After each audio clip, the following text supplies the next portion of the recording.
George, you found me.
Just as usual, wanderer. The old man is full of secrets like our thief, Elias. Birds of a feather. Perhaps that is what we need.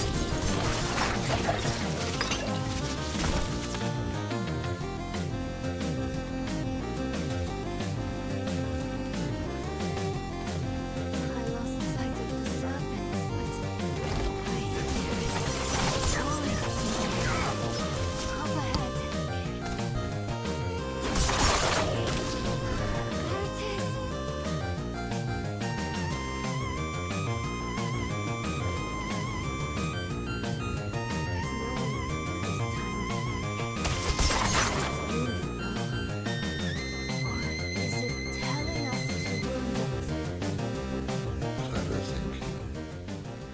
So, who will stab at it to see if it will move?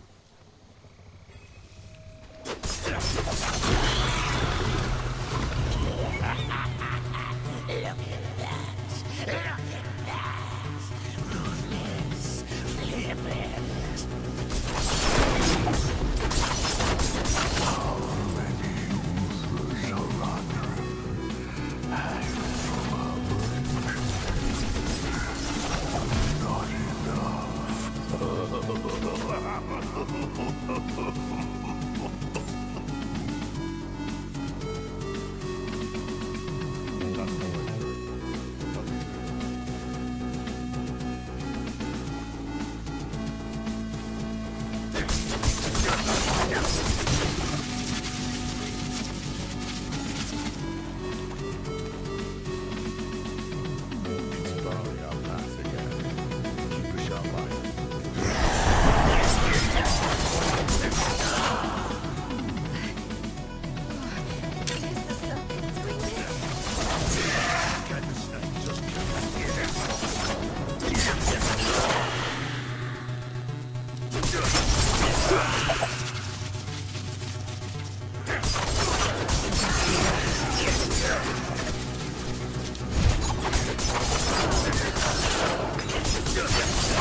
and so is the law.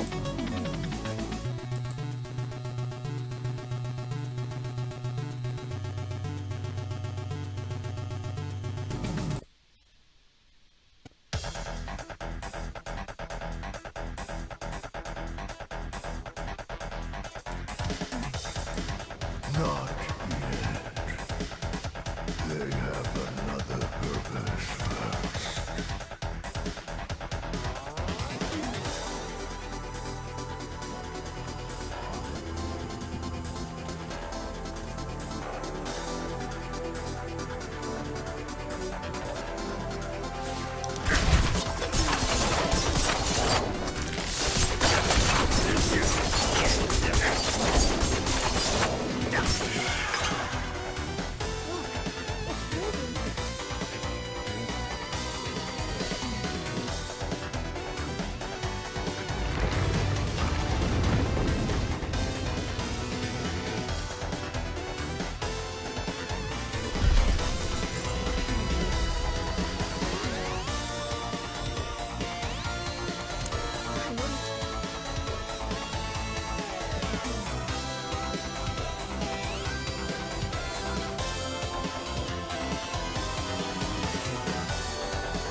Oh, just ignore that. Just ignore it. It's a meaningless distinction.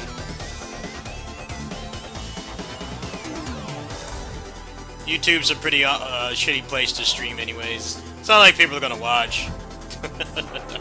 I don't really care. I'm just chilling. How you been, man?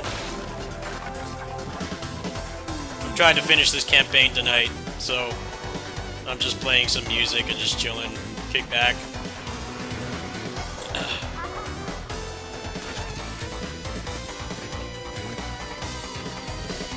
And nobody watches streams on YouTube. It's the only place where I get any traction.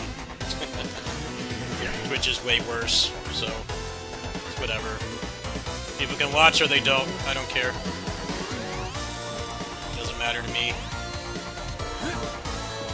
Imagine a lot of people aren't watching because they actually care about the story, and I don't. I've always skipped the story in Diablo. Just want to get the campaign done so I can just grind.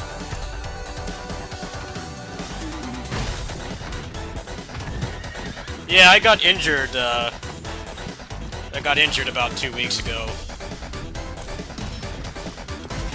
So like my legs are pretty jacked up.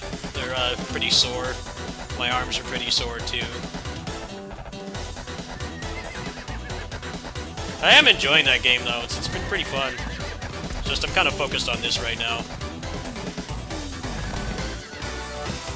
I want to make a video of the end game in this on Steam Deck because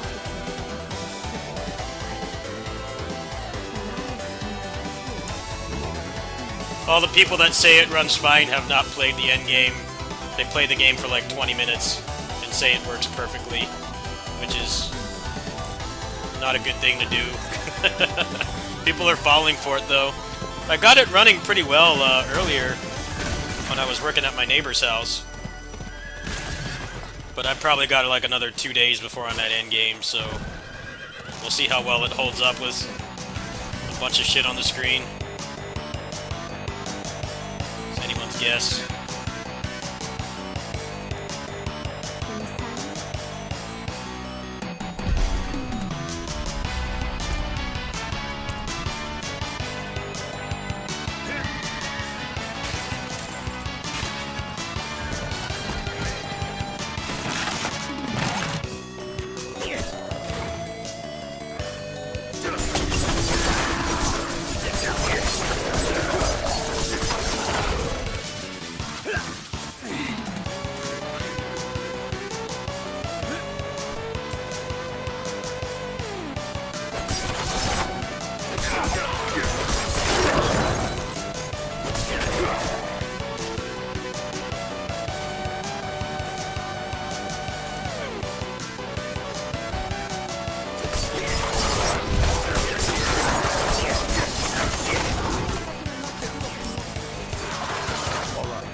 Street Fighter's pretty decent to play on pad. It's mostly just you gotta get used to pushing 2 buttons at once. I find that I really don't like playing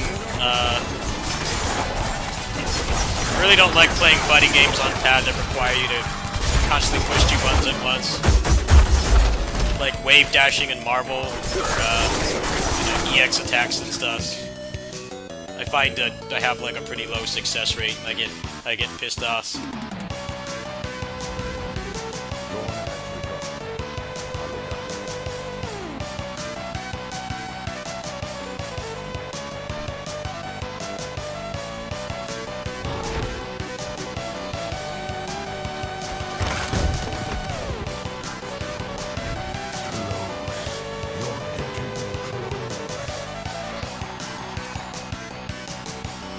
The edge of our sight, the limit of our knowledge. You see the way, don't you?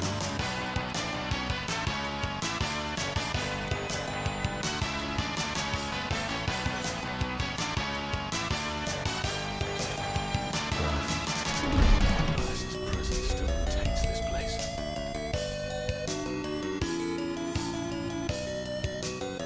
Well, if your wrists start to hurt, then you gotta take a break. They used to play, like, hardcore Time Crisis in the arcade. I used to do, like, challenge runs on that game, like 1cc and no damage attempts and stuff, and, I would pretty much, like, not skip the cutscenes, because it would give me, like, a good 2 minutes to rest.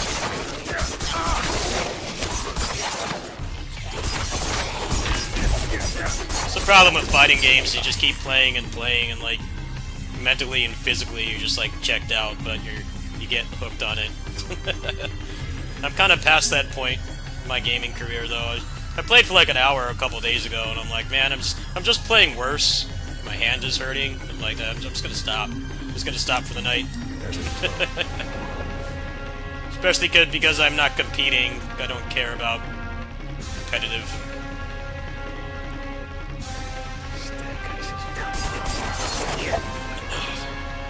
No reason to grind yourself so hard unless you're trying to like win Evo or something, which is statistically almost impossible. It's better just, and you feel like your mind and your body are hurting. It's a good idea to just take a break, come back later.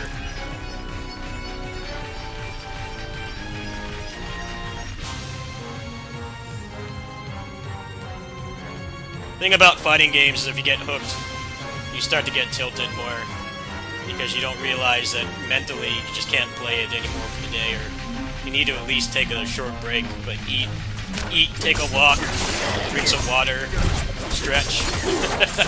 But you like keep going, and you get more and more tilted because you can't understand like why you're playing worse.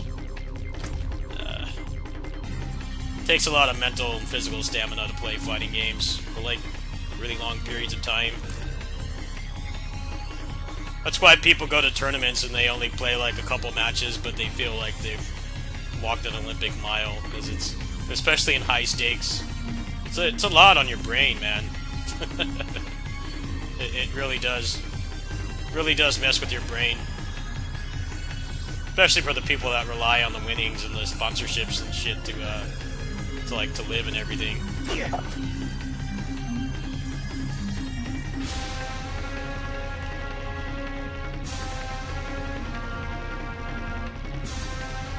I think that's one of the unsung secrets to getting good at fighting games, is knowing when to take a break. When you just feel like you're just playing worse, the worst thing you can do is just keep playing. Like, no, just give it a rest. Like, don't play anymore. Watch some replays if you're like that serious about it, but yeah, just legit turn it off. I felt like that last time I played. I was getting tilted at how badly I was playing. I'm like, I'm just mentally exhausted. I just can't do this right now.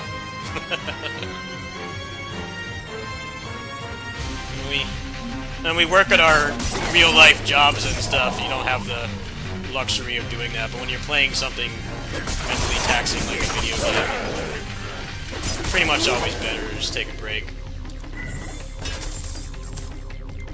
I don't crunch myself to death on this channel anymore. I stopped doing that, and I feel a lot better. So I used to do that with like other games too. I just keep playing and playing. I get more and more annoyed.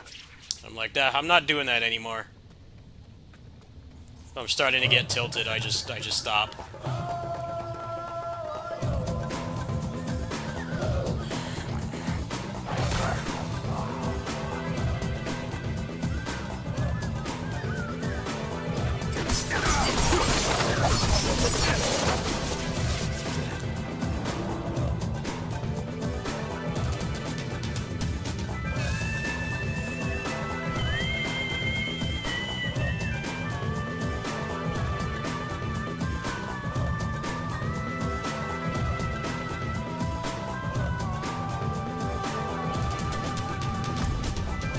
Yeah, a lot of people make fun of the tournament players when they say they're tired. You get like random nobodies saying, like, you're just sitting down playing a video game, like, why are you tired? I'm like, well, they're playing for high stakes, or like, trying to keep their sponsorship. I mean, that would be taxing to anybody, right? Like, one of your main sources of income depends on you playing the game. Tournaments really run long too, so the anxiety builds up that you're not going to be able to perform. Because it's not like online where you just go through match and match. Like you're waiting there. It's almost always like at least a full night thing. I live not that far from where they used to have Wednesday night fights. And they would start at like 8 or 9 o'clock. And sometimes they would go until like 4 in the morning. And keep in mind, that's like a local weekly tournament. It's not like a heavy-duty thing with like high stakes. But you can't imagine how exhausting it would be to have to do that. And then also have to drive back in LA traffic at like 4 in the morning. I've only been to Wednesday night fights like twice, and the person that can drive me, he can't do it because they start too late. And we would get back here to Bakersfield at like 6 in the morning. You know, he's got a wife and kids, so he doesn't have as much free time as others do. They just started those tournaments that go to like ass o'clock.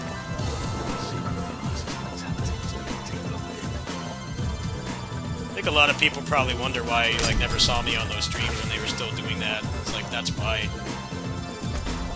Getting there on time in LA traffic was a nightmare, and then because it was a pretty high-profile local weekly, you know, it would go until like ass o'clock in the morning.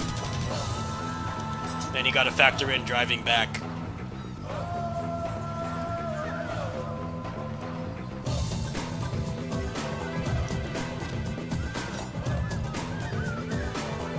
What's up, Alvy? I'm trying to finish this damn campaign tonight.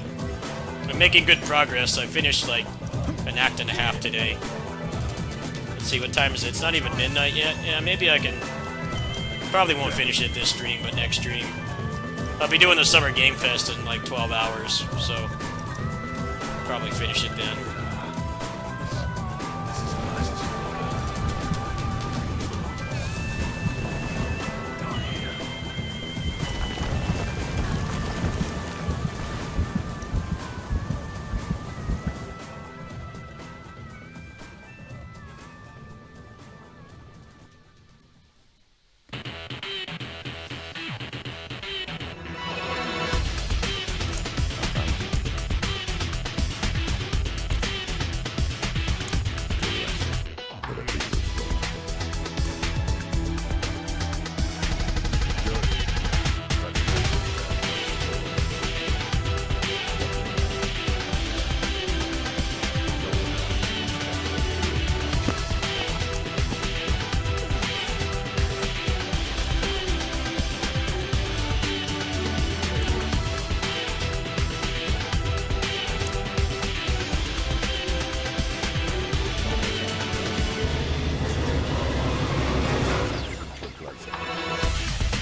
Yeah, LA traffic is a nightmare.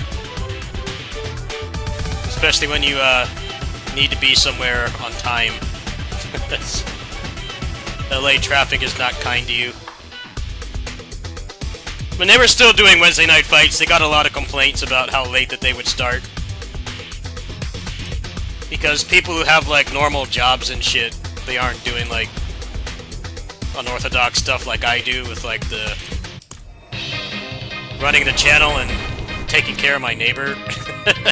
Like he pretty much had to have the next day off. Because if you stayed until the end, you'd get back home like legit maybe 2, 3, 4 in the morning. But they never really budged on that. They said I think they thought it was traffic or something was too bad. I'm like, well, if you started earlier, then maybe people could get back at a reasonable hour and it would still be feasible to go to work and school the next day. But I think people who went to that regularly that did have normal daily commitments and shit, they would go like make sure they had Thursday off. One of the nicknames for Wednesday night fights was Thursday morning fights, because that's actually what it was. With all the traffic and how long the tournaments would run, like, you're not getting back on Wednesday. It's gonna be well into Thursday morning by the time you get back.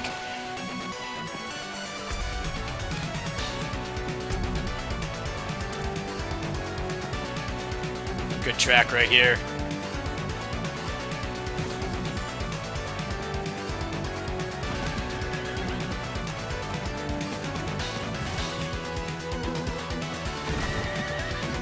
Beautiful soundtrack.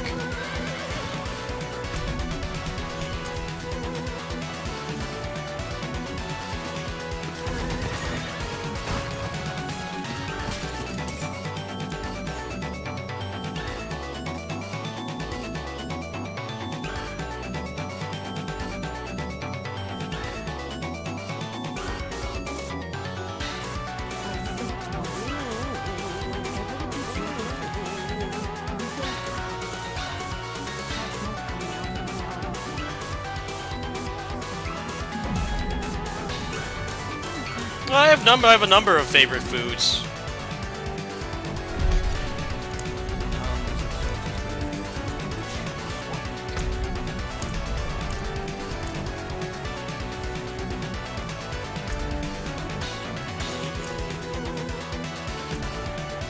I gotta get rid of all the shit in here. Let's do that really quick.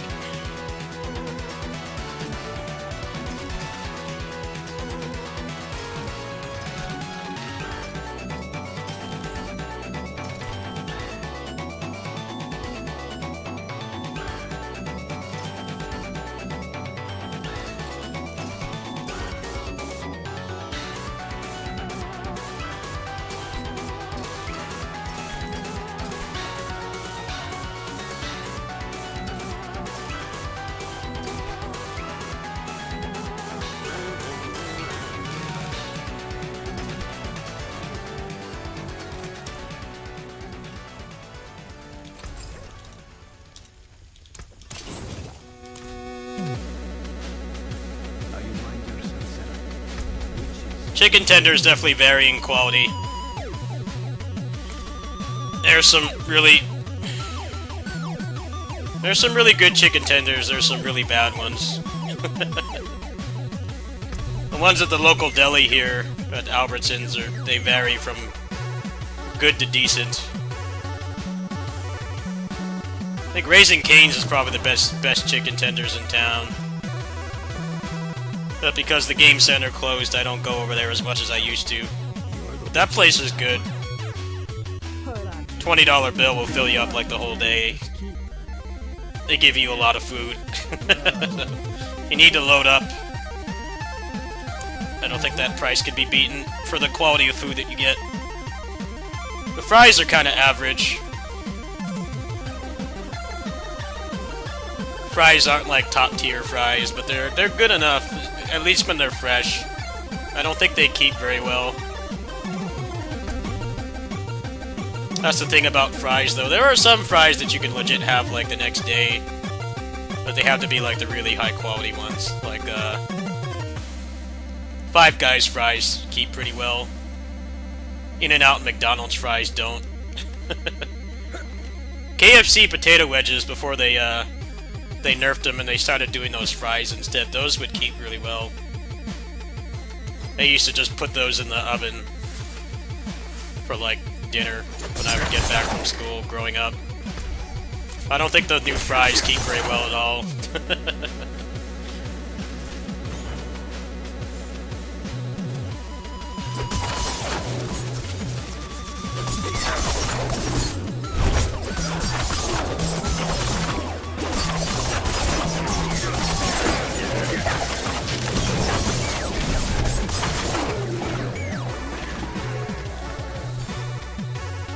I don't really think comfort food like that should be judged on whether it keeps well. It mostly just depends on how much you can eat. I mean, sometimes it's nice to have leftovers, but I find a lot of stuff you can order that kind of food anyway. Like finger food doesn't keep very well. Pizza is fine if you just nuke it in the microwave. If it's decent pizza, it'll nuke just fine. The oven is unnecessary.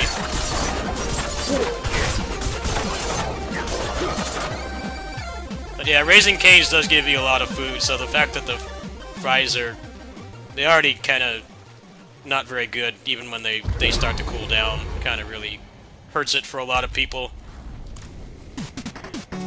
Depends on how big your stomach is.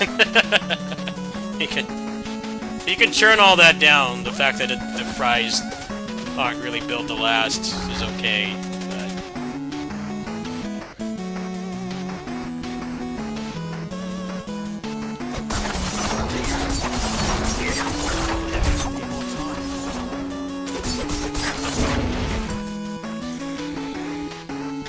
The fries are decent, yeah, but I do feel that they're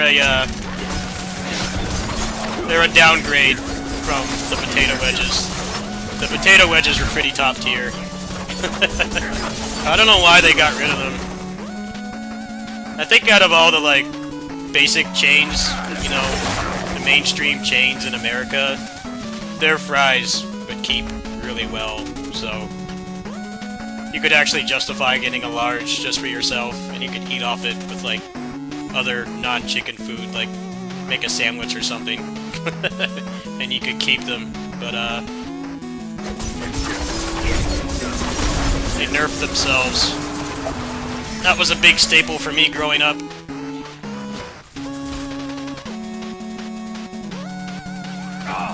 I used to just have like a sandwich. I'd make like a sandwich the next day and then pop the potato wedges in the oven and have like a meal. Cheap meal.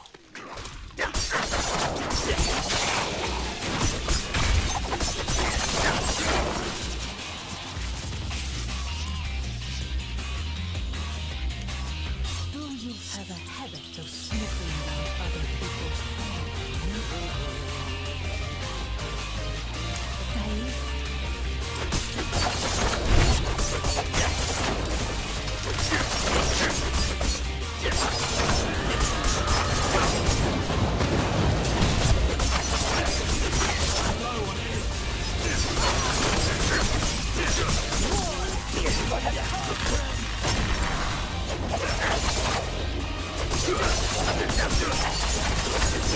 Frozen fry tier list. The best is the Checkers fries. Checkers actually sells their fries in frozen form. Red Robin does as well. The problem with Red Robin fries is the potatoes that they use are like, they're steak fries, so they're like way thicker. So they're a lot harder to cook. But I used to swear by the Checkers frozen fries.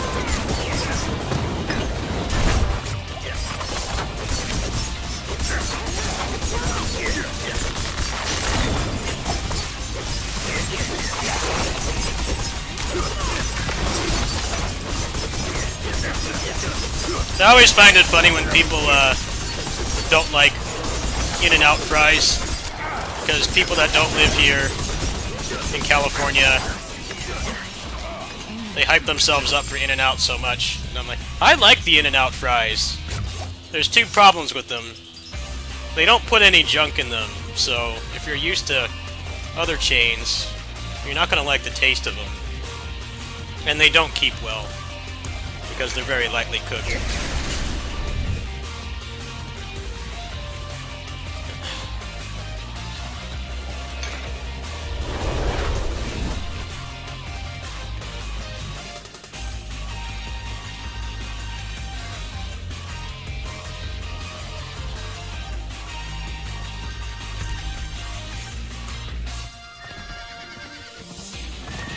No, In-N-Out is really good. It's just people don't like the fries, but I grew up with my grandma, and she makes homemade fries with no junk in them growing up. So I like those fries, but you just gotta realize that you're not gonna like them if you're not used to that kind of fries. And they don't give you a lot, they aren't very filling, and they don't keep well. So, but the portion that they give you is pretty small, so the fact that it doesn't keep well is pretty irrelevant. It's like what, like, I think their order of fries is like under like 400 calories, which for fries is like actually pretty good.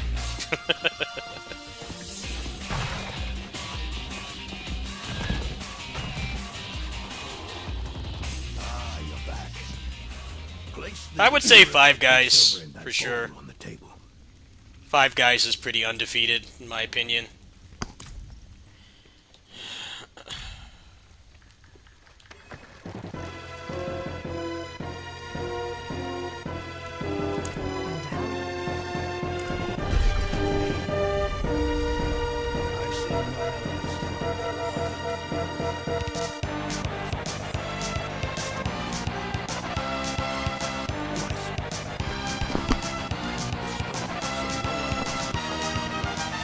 Yeah, the fact that they give you a ridiculous amount of fries is made better because they keep really well. You can just pop them in the oven or defrost them. And they're still just as good the second day.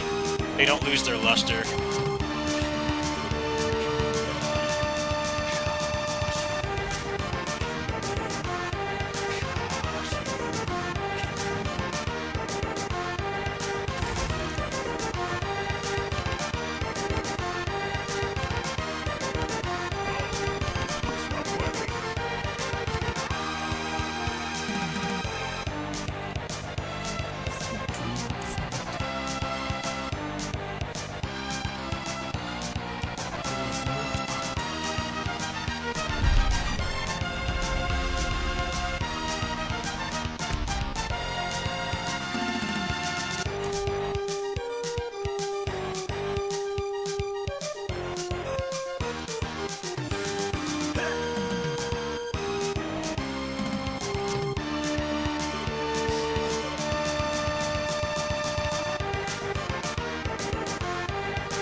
Popeye's fries are, I'm an expert on this stuff. They're like upper mid-tier for me. Upper mid-tier, I would say. They're pretty good fresh, and they keep pretty well too, which I consider to be a big factor for me. I can't always eat as much as I used to, so if I order that stuff, I want to make sure that if I have it the next day, it doesn't taste like hot dog water. But a lot of the fry places around here don't have fries that keep very well. In-N-Out fries are pretty nasty second day, I can tell you that for sure. But they actually have like reasonable portions, so I don't think too many people mind. I think that's what makes Five Guys fries like triple S tier, because they're good fresh and they're good the next day as well, because of how high quality they are. They keep pretty well, so if you can't eat all that food, you can still get like another 2-3 sides out of it, or something else that's not from there. Sandwich or whatever else.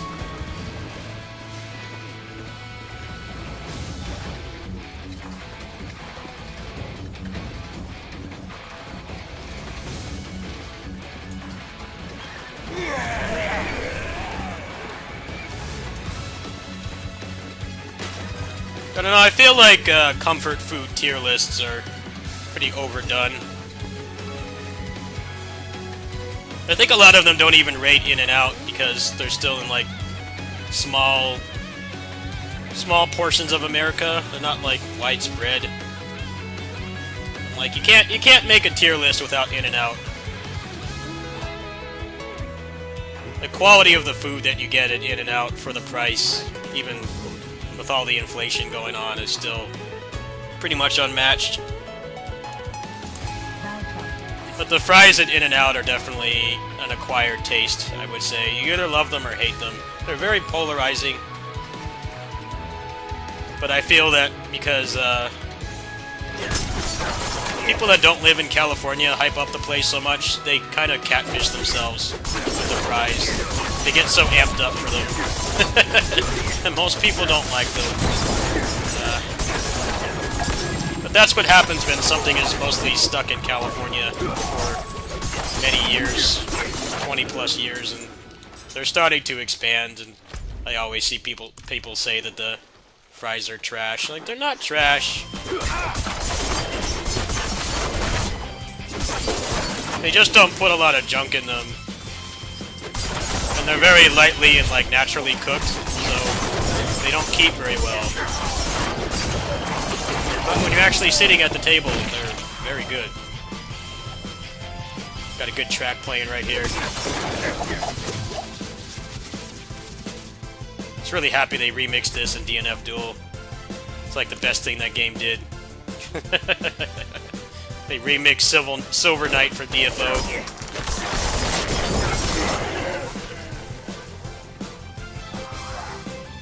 I saw a video a couple years ago of In-N-Out opening in like Texas or something, and the line was like miles long. I'm like, dude, those people are gonna be so disappointed in the fries because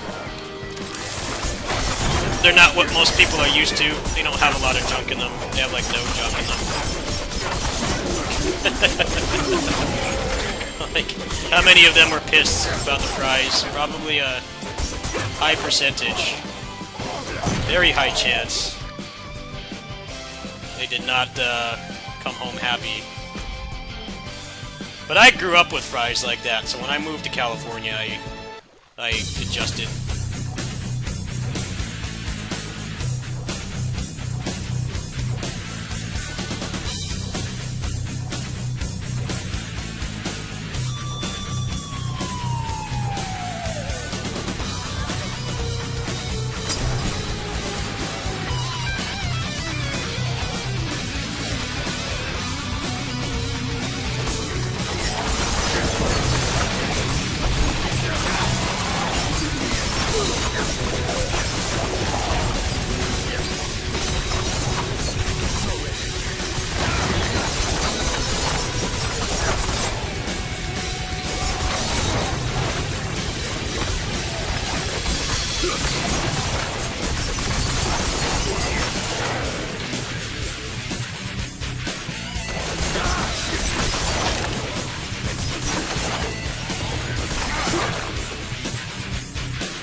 Actually, the best fries I've ever had in my whole life was the fries at the arcade I used to go to when I was younger. Now, they weren't a restaurant, they just had a snack bar in the back. I wish I knew what fries those were and where they got them from, because they were fucking quadruple S tier. They were the best fries I've ever had. I would devour those things like all the time. But then they changed the brand. The brand that they got was, after that, was way worse. Like, why'd you guys change the brand? Don't stifle your greatness. I've never seen any other place that's actually had them. I assume it was just like some generic frozen brand. But those things were unmatched. They were like the best fries. I never brought them home, so I don't know if they kept well. But on the spot, man, they were fucking amazing.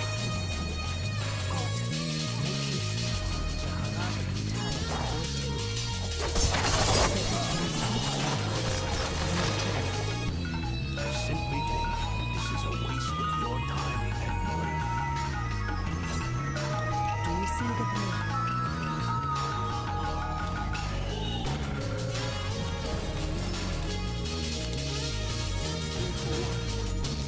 For the swamp poured out to your soul and draw what festers from it, like poison from a wound.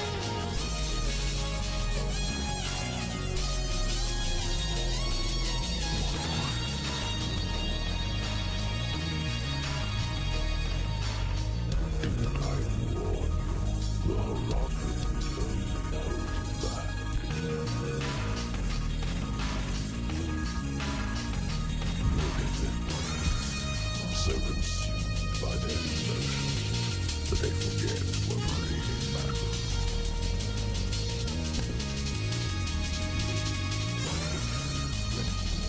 Not liars.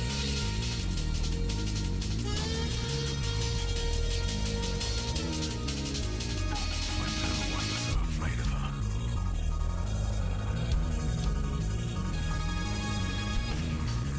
My fate is tied to yours. If she vows me, sanctuary is yours. But you will still have a chance to serve her. What if I opened a portal for you out of this swamp? Let the Baraka deal the lions. Is there some share? You and I can work together to stop Lilith.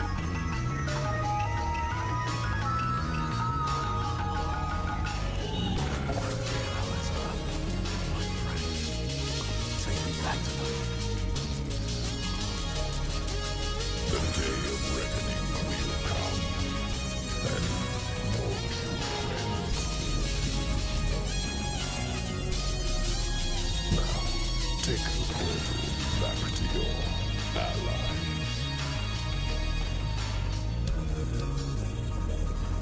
If Lilith prevails, you will prepare yourself.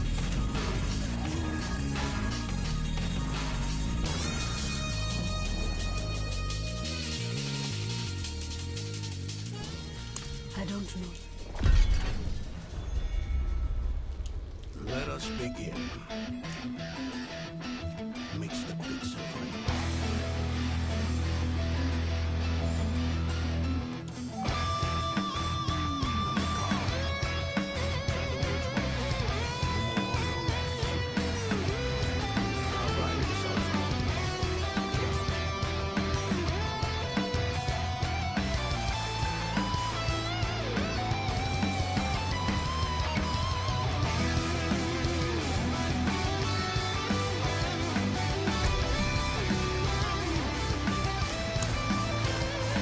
Pretty much just this is a blind speed run because I made a build like 20 levels ago, and I've just been upgrading it. I'm like plowing through the story. I did a lot of the side quests too, and that's helping. Yeah, it's just from Closers, the school. When you go cleanse the school of the Dimension monsters, it's that track.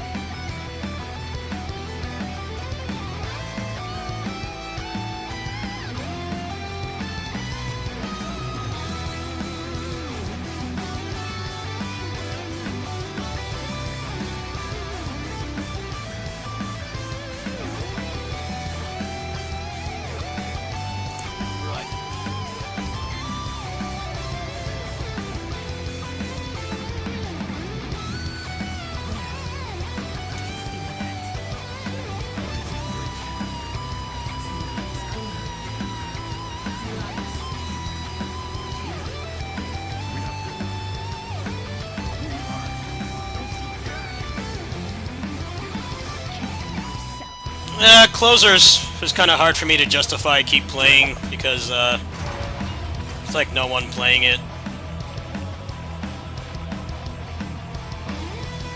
I don't have the easiest time playing stuff when no one else is playing it. I know the warning signs. The thing about the Closers that's up now is that it's run by the publisher, the developer. They don't have a publisher anymore. So it probably costs barely anything to run. Most likely. It's probably dirt cheap to run. I'm sure they still have enough whales that make it sustainable, but I don't know. I just see the warning signs. Nobody talks about the game, no one plays it.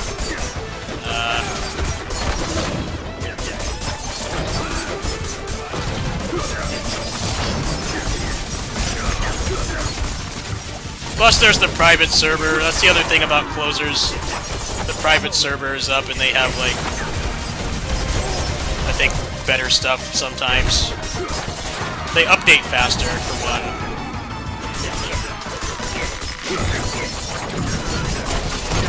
But I don't want to play the private server either because they have a fucking cash shop. Like, dude, I'm not donating to a private server or a cash shop. You guys can just shut this down at any time or get, like, cease and desisted. I'm not paying for that. That's a waste of money.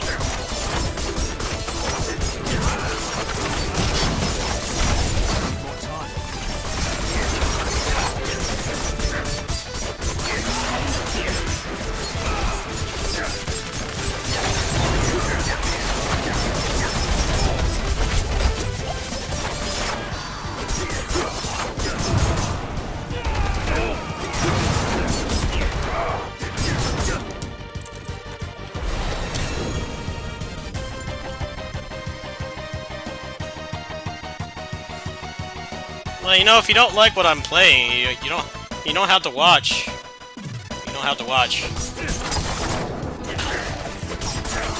No one's forcing you to watch.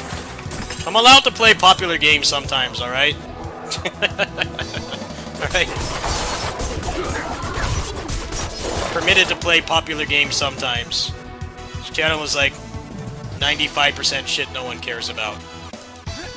And I'm not even playing this for content, I'm just trying to relax.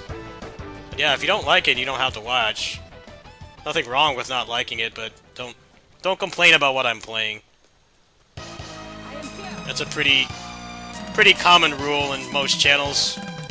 Don't complain about the game that's being played. I have a lot more niche stuff I'll be playing, like, next month, but until then, I'm kind of just playing this and other stuff. There's a lot happening next, actually, for niche games, there's Oblivion Override next week, there's, Dawn of the Monsters DLC in a few weeks, Double Dragon Gaiden, and I'll definitely be long done with this game by then. I wasn't even really going to stream this because I know I was going to get comments like that, but kind of in a lot of physical pain right now, so I'm not wanting to maul and get pissed off at stuff right now. This is just nice and relaxing. I pretty much just mentioned all of them. There's some pretty big stuff coming out in the next month. But until then, I'm playing this. I probably won't stick with it. Yeah, in general, don't complain about what's being played. Streamers don't like when people do that.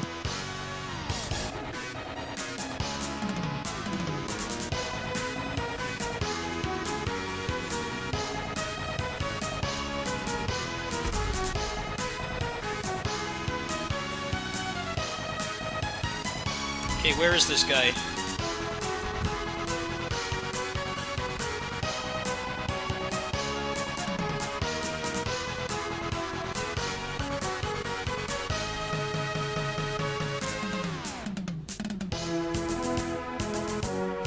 I don't know where I'm supposed to go. There's no marker anywhere. Okay, where the fuck is this guy? Ugh. People need to invent text messaging. I don't see where it wants me to go. Where's the guy I'm supposed to talk to? I'm not reading any of his story. I just want to finish this tonight. Ugh.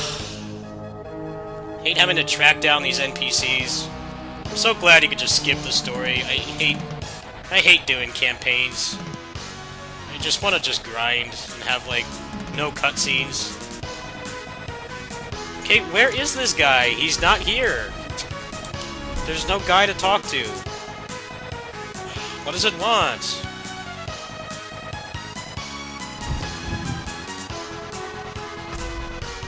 Well, now it's showing the guy. Why was that not there before?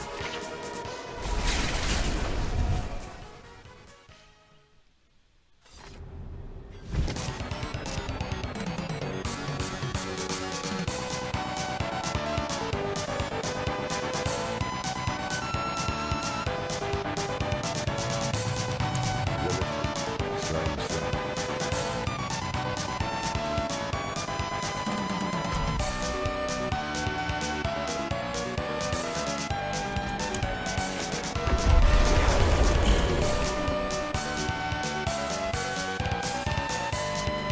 'Cause, I mean, Diablo's always been open worlds. The one I played the most was 2, growing up with my mom. Pretty much all open world. This one is just structured more like an open world with, like, random events and things to find and stuff, but it's really not that much different.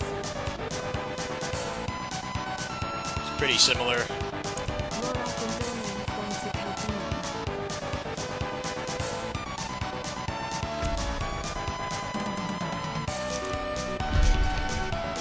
2 was the one I played the most. I didn't play 3 that much, just because they didn't have controller support. But this one, they realized people will play the game if it has controller support, especially with the Steam Deck now, which this game actually runs quite well on. But controller support for Diablo 3 was all really weird, because they, like, had to change how the game worked to make it function, but they never backported it to PC, so if you were a controller player, your only option was to play on console. So, I didn't play it, I played it like maybe 80 hours, it was fun. I wasn't, like, super into it.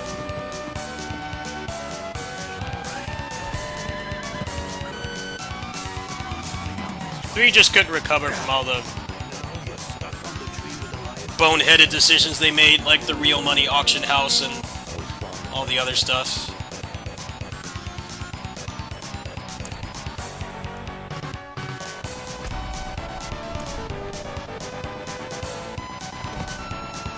It's not fun when a loot game has no loot, because every good piece that drops could make somebody at least a couple dozen dollars. They had to basically completely gut the drop rate, so it wasn't fun to play. That was, like, probably the biggest complaint about it. These games are all about how much loot you can Griefbind and making your own build and stuff and finding really rare stuffs. I mean, I guess some people made some money off it, but I think it came at the cost of everything else in the game not being good. I think when they removed it, it became a pretty decent game.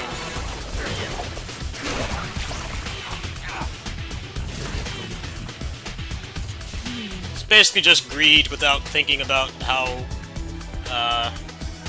the decision to do that would impact everything else.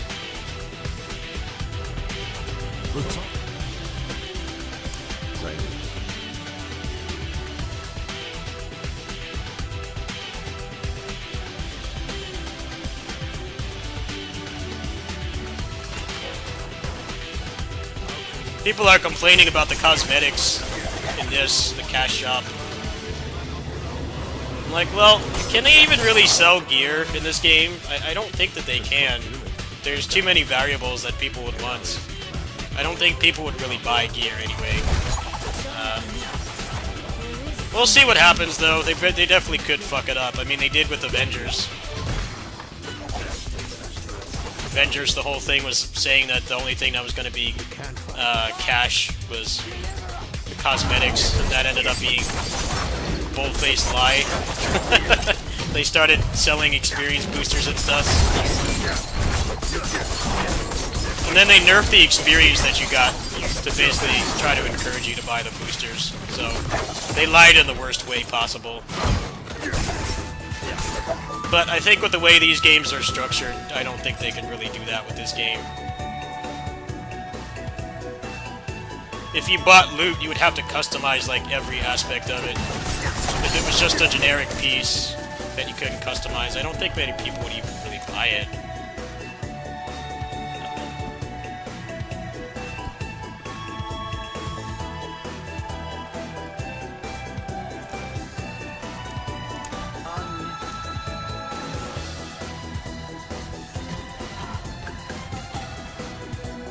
I heard Warframe is like Path of Exile, where you need like a PhD to play it. I'm not interested in that. I like service games where I can just relax.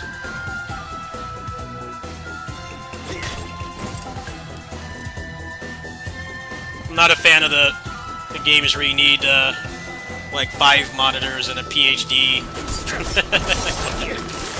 I get really turned off by that stuff. I play PGR, and that's like very minimal PhD required.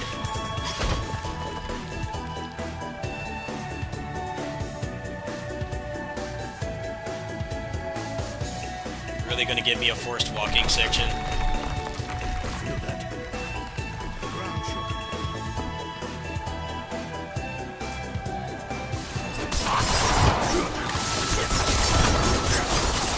I don't know, the outrage over the cosmetics is, I think, pretty overblown.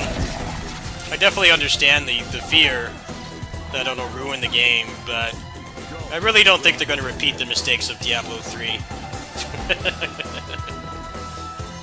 That was a good example of how to not monetize your game. Because it legit made the game not fun to play. The only allure was that if you got something, you could make some real money. But at the expense of the game actually being fun to play, which, you know, it's a game. It's supposed to be fun. We'll see what happens, though. Just the way that gear is structured in this game, I don't think that they can really cop out that easily.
not really looking to pick up any other service games. I'm playing Aethergazer, PGR. Pinnacle of Combat's gonna come back soon. And then there's Phantom Blade Executioners. This I probably won't play for more than a few weeks. Only Diablo I played a lot of was 2. Just because my mom and my friends in school played it. Probably won't stick with this for very long. For people who are concerned I'm gonna just play normie games, like, nah, we'll be back to weeb trash in the very near future. It's just there's a low quantity of weeb trash to play right now, so I had to resort to normie games. But there's some good weeb trash coming up. There's probably going to be some announced today as well, the Summer Game Fest. We'll probably have some smaller games I want to play. Until then, chill on this for a little bit. Next month's pretty stacked for me, honestly, because there's Dawn of the Monsters DLC and the new Double Dragon game. I'm like really excited for both. Oblivion Override is in a week. That's in like 5 days, actually. I'm very excited for that game too. I really like the demo for it. So the niche indie weeb trash will be back. It's just right now there's limited supply. There's been a lot of AAA games lately. This and Street Fighter have been the only ones I've wanted to play. Final Fantasy 16 I don't have access to. I know some people probably want to see that game, but they don't deem us PC peasants worthy of a day 1 release, so I'm not going to be playing that. So 2 out of the 3 AAA games I'll be covering on the channel. I won't be doing Final Fantasy. If the Game Center was still open, I probably would play that game. But that's not an option anymore, so the game's just gonna have to wait until the PC port. If I play it at all. Kinda wasn't really liking what I saw, to be fair. It looks alright.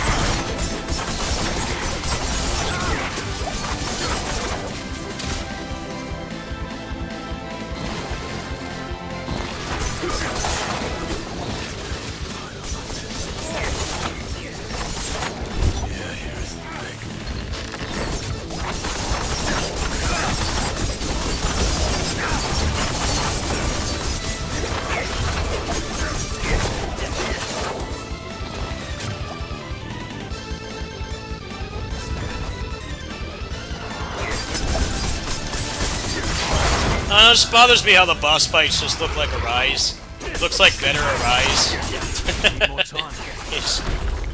You get a stun bar and you just knock them over. It's like, why can't at least the human bosses be juggled? I'm getting tired of that design. It's kind of what's turning me off that game, but what I think of it is irrelevant because I don't have access to the console it's on. But that's just my observation. They've been showing a lot of gameplay for that lately. Like, just let me have fun, please.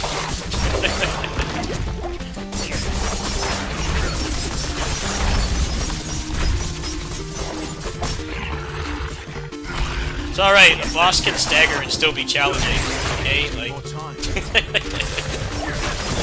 it's like, oh, it makes the game too easy.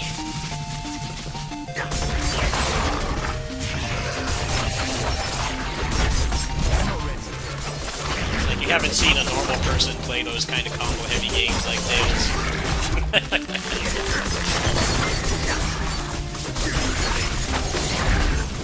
Very uncommon to actually, like, do crazy, sweaty stuff in those games. Dude, what is with this camera angle? Camera angle is terrible in here.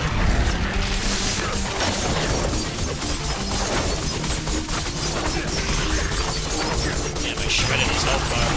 It's going down pretty fast. I'm not ready yet.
We have a head.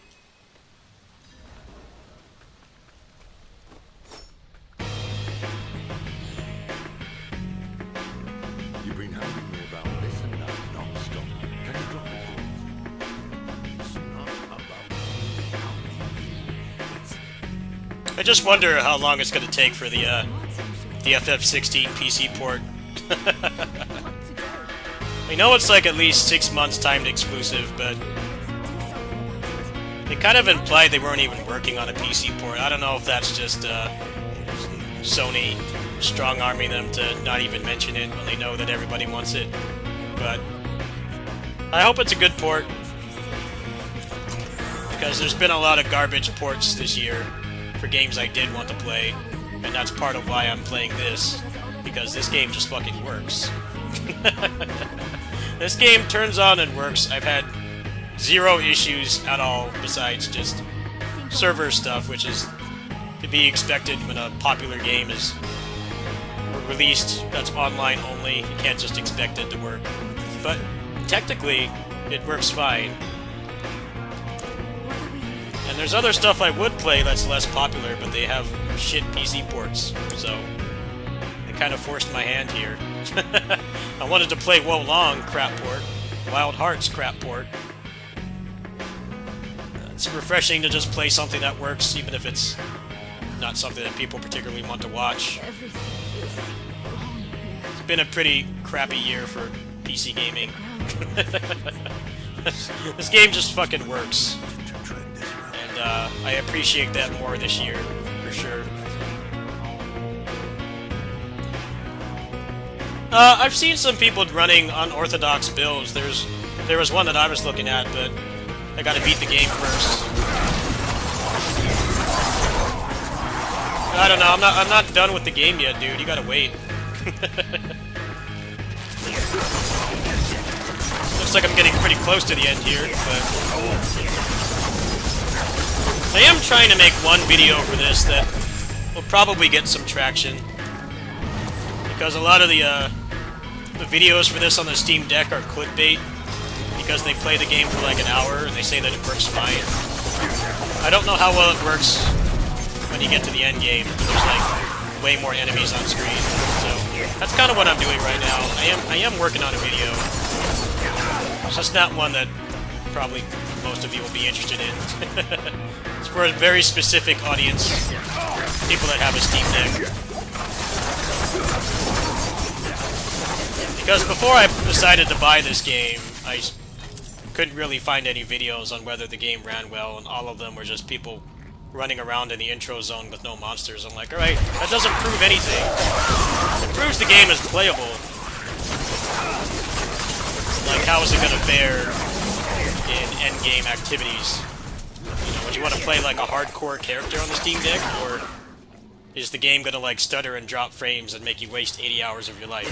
That's kind of what I'm trying to test right now. Because I've seen very few people exploring that. I have a Steam Deck. I don't completely hate action RPGs. I'm not like super big into these games, but they're fun, especially when I want to just relax. I'm not wanting to get tilted right now. The molding will return when I'm feeling better physically and mentally. This has been very relaxing. Kick back. No stress.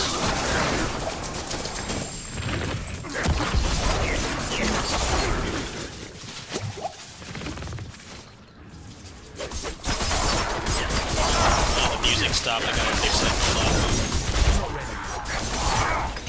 Monsters need to lay off me for a second. They go back on my monitor. Clear these guys out. I can put the music back on.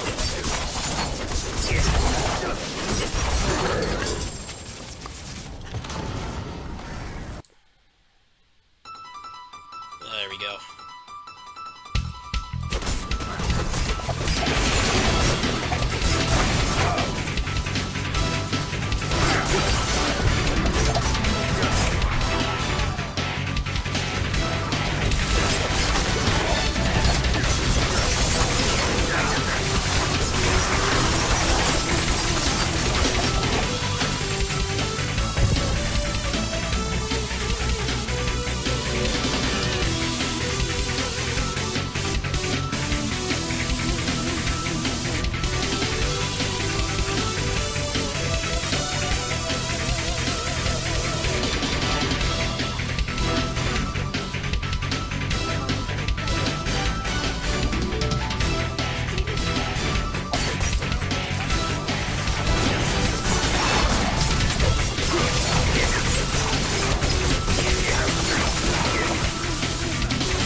killed me. The guy was dead.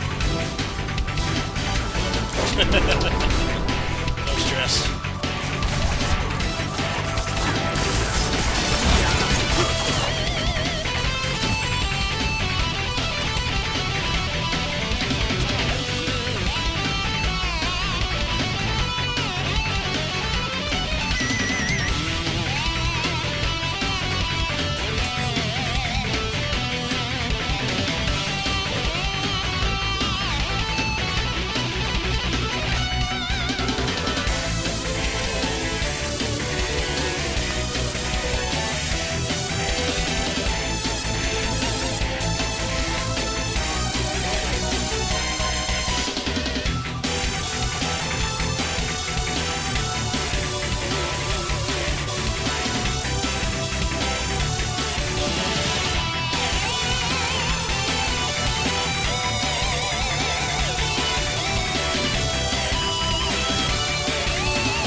Dude, why do I need to talk to the NPC? Shut up! I just fight. I don't care. Yes, but Thought I got to move forward. I need to go talk to whoever that is.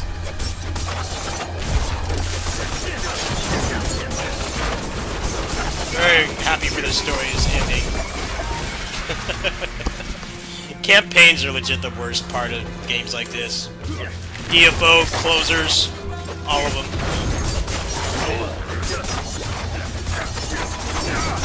It's just so slow-paced. It's a lot better when there's no more cutscenes.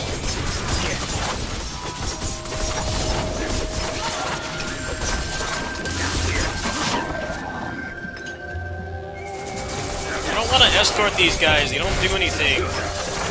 It's like Call of Duty. Ramirez do everything. They don't help. Why can't they be like GSD from DFO? Just be like level 300. Actually help. Maybe I would care about what they were saying.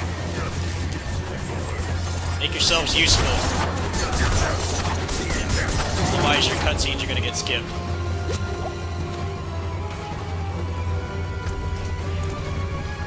This is very fitting music for the end of this game. It's from the last level of Sengoku 3.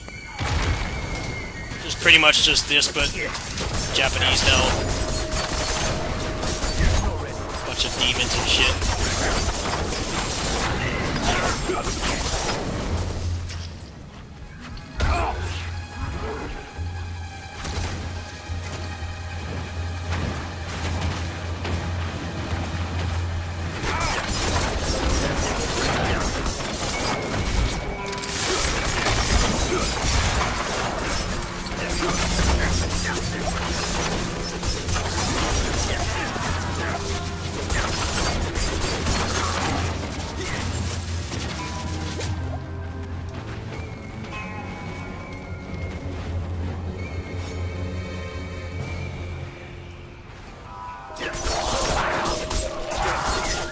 They had the decency to make them invincible, at least, so I'll give them that. I'm sure they're endearing characters in the story, but gameplay-wise, they do absolutely nothing but slow you down.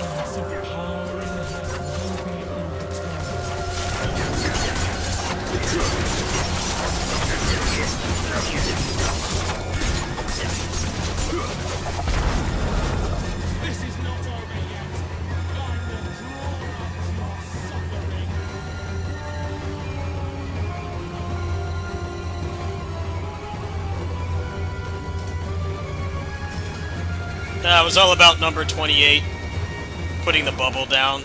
giving you attack speed. I'm surprised you still remember the words to the bulwark. I'm the one holding that spell.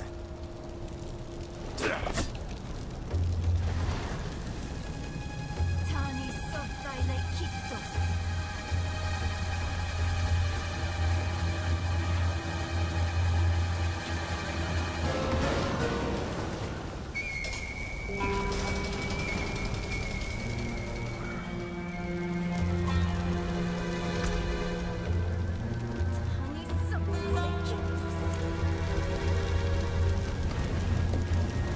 3,000 hours. That's a lot.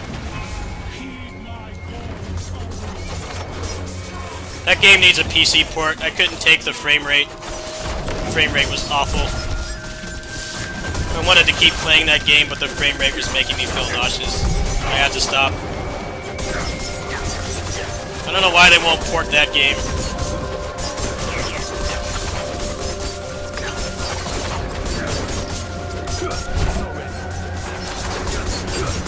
That game deserves a port. That game is really good, but the performance is terrible. It's really miserable to play at like 20 FPS.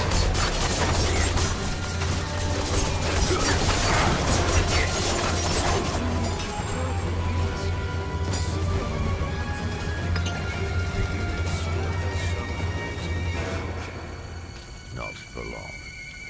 Let's find another route.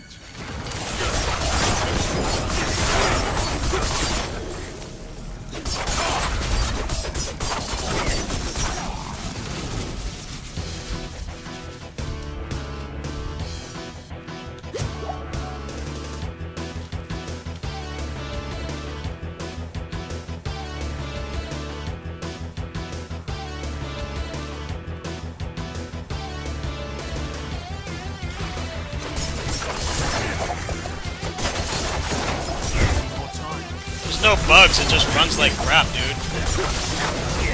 Runs at like barely 30 FPS.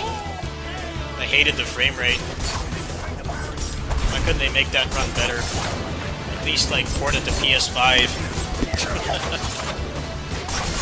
Frame rate is awful. Suck the fun out of the game for me. I can't enjoy fast-paced games at bad frame rates anymore. At least 60 FPS minimum. Too spoiled by PC gaming.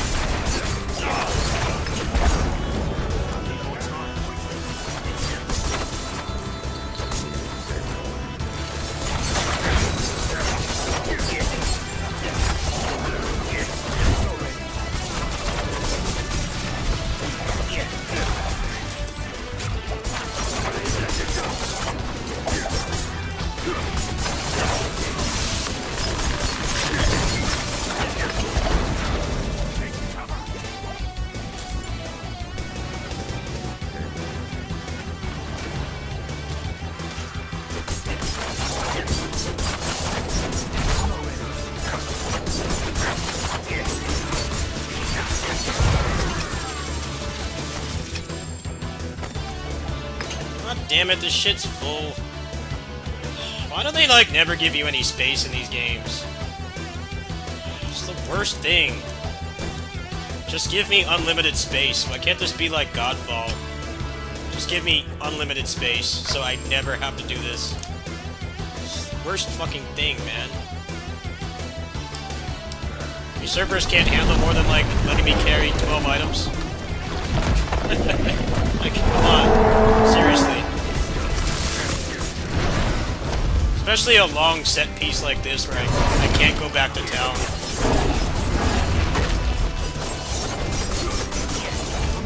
Just give me more space. I don't care if I have to pay for it.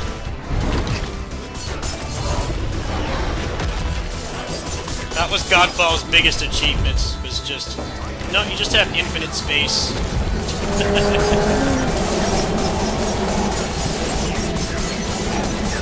Go ahead and carry 30,000 swords. It won't stop you. It's gonna make it a nightmare to find what you want, but you're never gonna get blocked by inventory management.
See what's on those pants.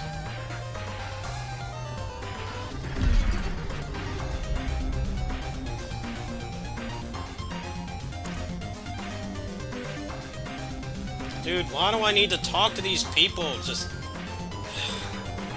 gone all the way back and talk to them for a cutscene I'm not gonna watch. I don't care, dude. Shut up. Just let me play the game. Thankfully, this is like the end of the game, I think, and then there'll be no more cutscenes. Stop me. Waiting and forced walking. Any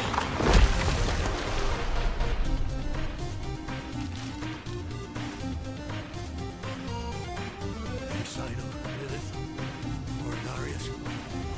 Lilith was here. I see the blood petals.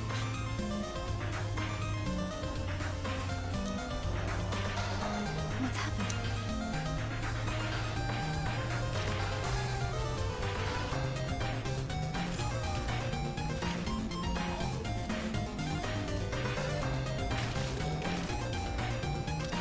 No, that's not entirely true. I know people like to say that about me, but I do like some game stories.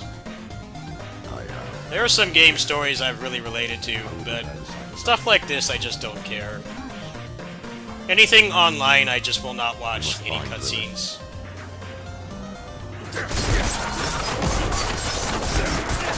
Because getting invested in an online game story is a really stupid idea.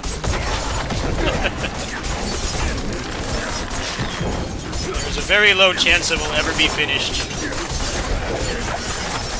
You're just wasting your time reading it. I generally will give a story a chance in like the normal like single player game. But service game stuff like this, no, I just skip it. Because I've played my fair share of games that have tried to have stories. And then they shut down. Tales of Crestoria shut down recently. The game is a perfect example. They thought it was a good idea to make a Tales gacha with turn-based combat and like really heavy narrative focus. But then the game shut down, so there was literally no ending. The game shut down like a month later. It's like, yeah, that's why I don't watch this stuff. I won't do it in an online game. Foolish of you to use the eye again. What is this? Why can't I skip this cutscene? A prisoner in your own mind. I could keep you here. Come on, skip. I will offer you a different fate. Tales of Crestoria really had a lot of pride in itself for having a good story, but then it didn't fucking finish. I felt bad for my friend that was reading all those chapters. I didn't want to say anything, but I'm like, dude, this is not gonna finish. Like, this is not going to finish. It's not worth reading. I mean, if you like the gameplay, then sure, but don't expect the story in games like this to have a meaningful conclusion. I think this is probably an exception, because this will have like a definitive end, but they might start adding more to it. Or it could be like DFO, where it doesn't end in the opposite way. The game is still going, but the story's been going like about as long as One Piece has. And it has no sign of ending anytime soon. That's not worth reading for the other reason. It's just too much of it. They're clearly just making stuff up as they go, too, because the game needs to keep running.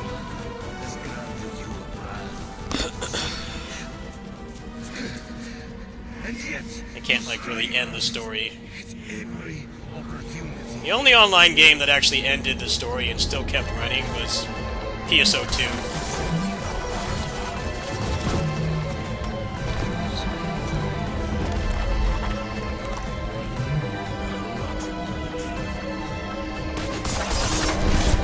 PSO2's story actually did end. It had a definitive ending. And then they kind of just didn't update the story for a while, and then New Genesis came out, which is pretty cool. A lot of people didn't like the way that the story went in that game, but at least it finished. I think it deserves credit for that, being an online game story that actually finished and didn't just stop abruptly when they pulled the plug. PSO2 is not pay to win, no. The old one isn't. I don't know if New Genesis is.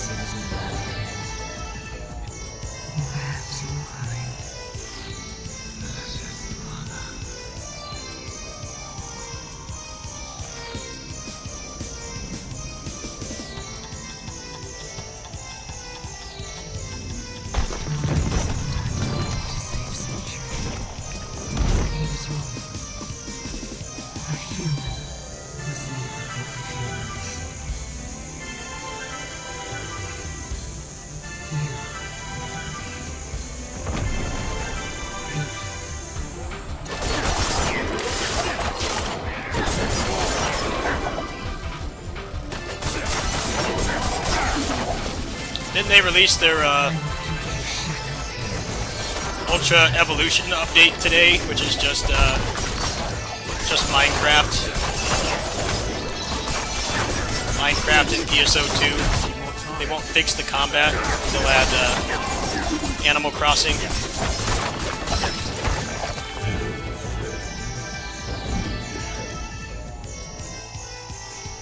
They're so out of touch with what people want with that game. It's sad. I think that game could have been a worthwhile successor, but they've just dropped the ball.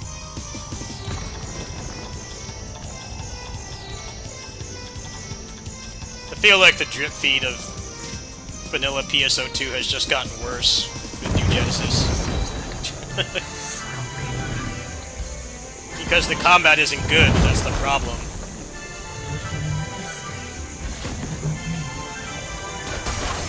It's not being added until August? What? How hard is it to make a quest with palette swap monsters? I mean...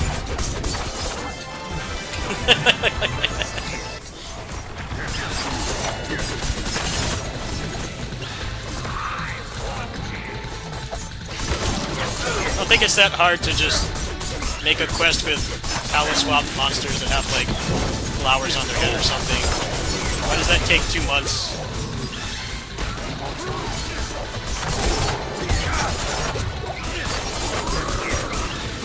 PSO2 has always been like that, but I feel like it's gotten worse with New Genesis for some reason. They'll add like one quest and like another stat stick weapon, and they get shocked when people are like, where's the content?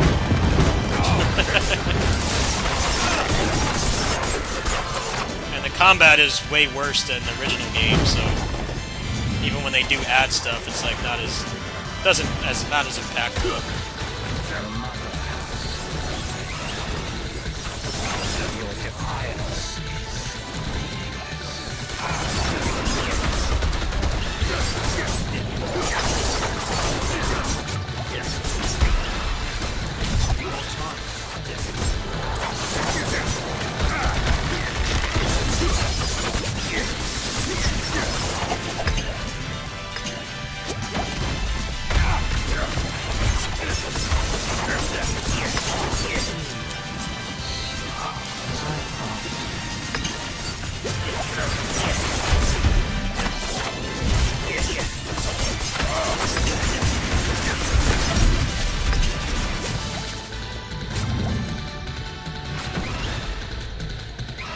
How does it take 6 months to change some numbers around?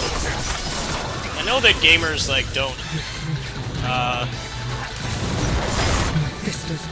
understand how hard it is to make a game, but I feel like PSO2 New Genesis kind of actually gives the entitled gamer attitude some validity. I'm sorry, best we can do is palette swap this monster, give you another stat stick to grind for, and change some numbers, but it's gonna take 6 months. Yeah, I think the frustration is warranted at that point.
How did they butcher the builds?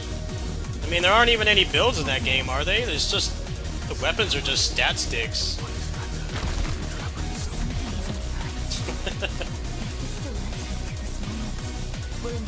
For some reason, they really doubled down on the design of late-era base PSO2, where weapons are just stat sticks. They don't do anything interesting anymore. They straight up just make you do more damage, which made the game a lot more boring, in my opinion. The first half of PSO2, up through like episode 4, it felt like the weapons actually did interesting stuff, but I don't know why they didn't even improve that one thing. That was one of the things I really didn't like about PSO2.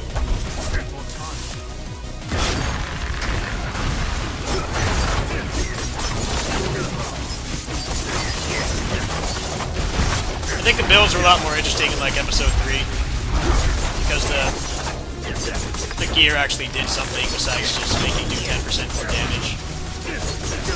As far as I can tell, New Genesis is basically just that.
Yeah, E12 was awesome.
New Genesis?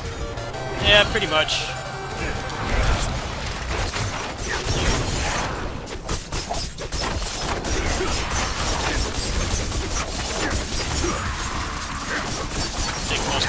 agree with you there.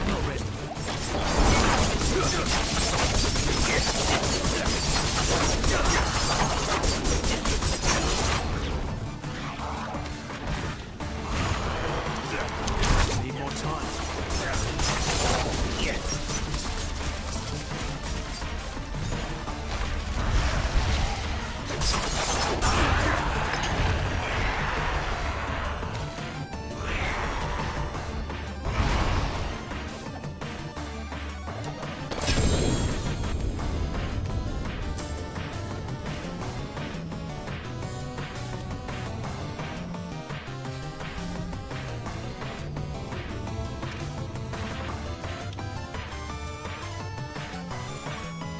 This is very fitting music. This is from the demon part of Phantom Breaker. A really shitty maze level It is done. Now, where everything is brown.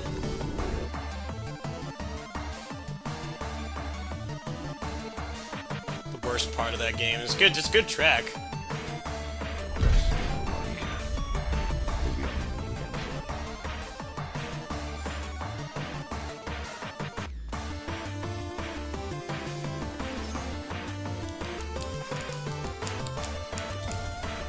she's gone. Why didn't you wait for us? Yes.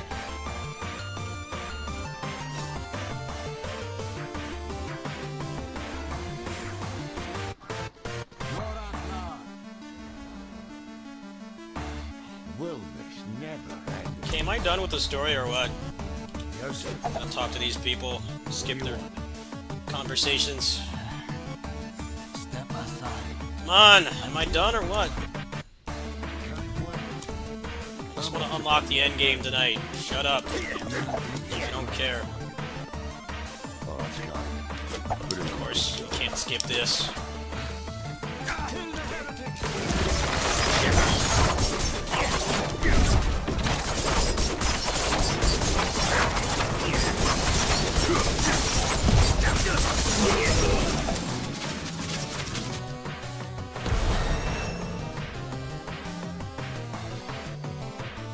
The Horizon have used their dark magic.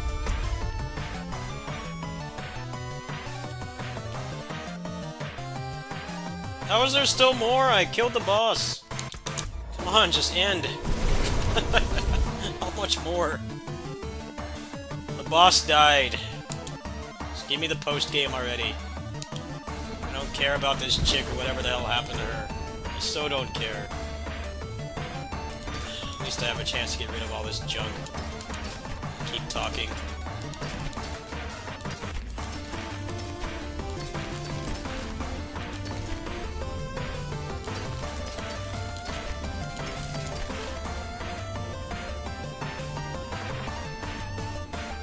That's actually really good.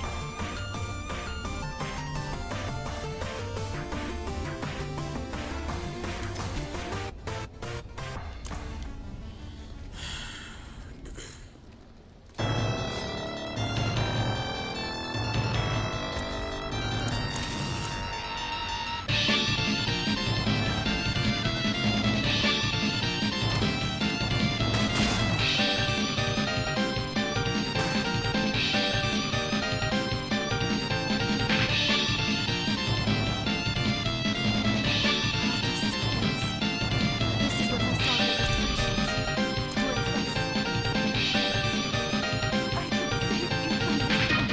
I promise. Thank you for everything.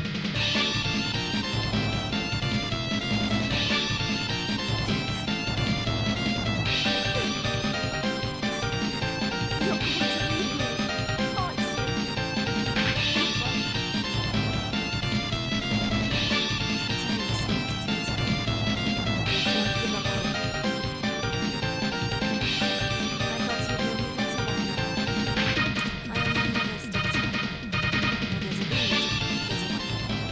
It's just gonna make me do a bunch of stuff that could be done in a cutscene. But we don't want to make a cutscene that you can just skip, so we're gonna make you backtrack. Instead of just doing the sensible thing and just giving you the story. Giving you the end of the story so that you can get to the fun part, which is when everybody stops talking and you can just grind. campaign in this is really long. It's quite the blessing that they let you skip it. If I play another character, they won't make you do it again. It takes forever.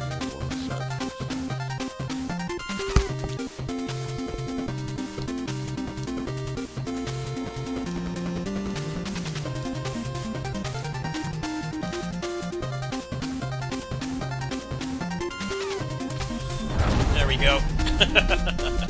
Nice.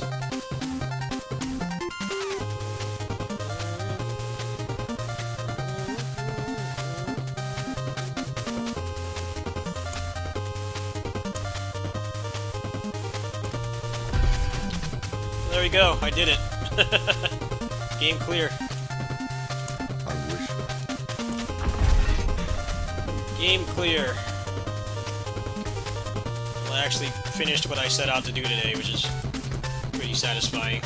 I wasn't expecting to finish it. That last part actually went pretty quickly.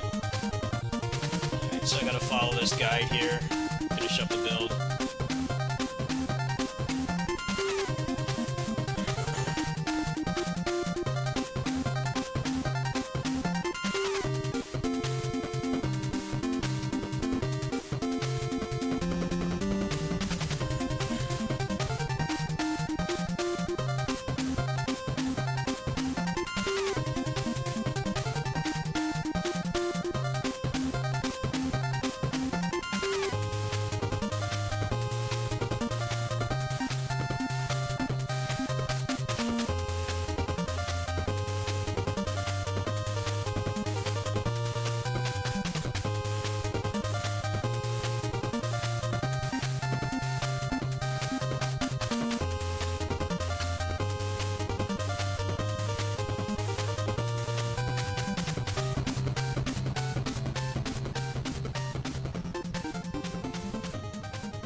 I'm not seeing what it wants me to get.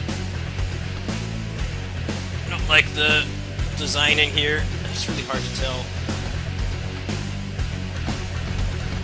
Okay, so that.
Alright, well that's enough for tonight.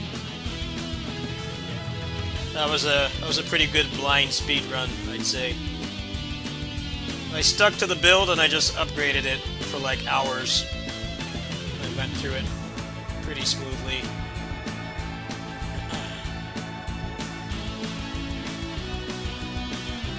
Yeah, I gotta figure out what I want to do next. Do I just want to copy the build? Because I saw a really fun one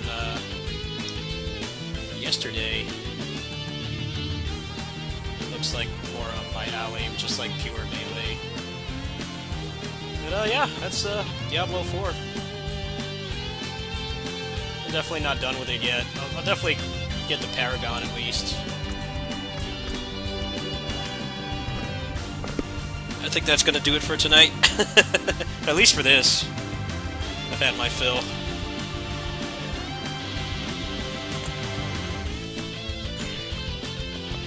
Don't want to get burnt out because I've still got like a good week before I have something else to play, which is Oblivion Override, which is going to be in a few days. Excited for that. Until then, we'll play this. Well, that only took like 2 hours. That wasn't bad.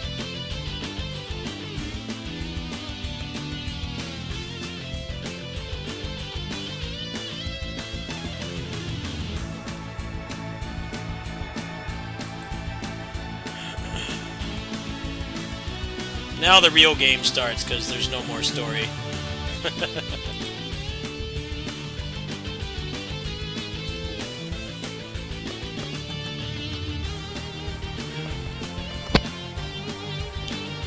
Monster Hunter final update came out. Not sure I care. Monster Hunter's just too clunky for me.